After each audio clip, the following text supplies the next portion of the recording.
থাকবে পিসির পোস্টিং হবে বোম্বে, আর রিকের পোস্টিং নেব দিল্লি। এই চলো এবার যাই। দিল্লি না মুম্বাই? বোম্বে, মুম্বাই। সুরজিৎকে দেখা ভাই, এই জায়গা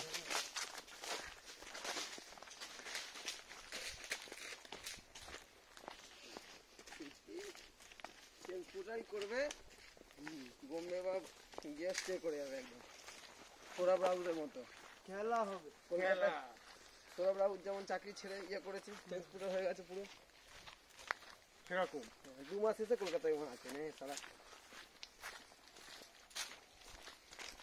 2 মাস ছিল 2018 সালে। হ্যাঁ, পুরো কলকাতা ট্যুর করে গেছে। কলকাতা কোন স্টেশনে যায়নি ও? গেদে গেছে, কৃষ্ণনগর গেছে, শান্তিপুর গেছে, সব কাটোয়া এসছে, বজবজ বর্ধমান গেছে, খড়গপুর গেছে, ক্যানিং নামখানা গেছে, নামখানা সব কভার করে সব কভার করেছে। ও যাই হলো ওর সাইন হচ্ছে ডুপ্লিকেট।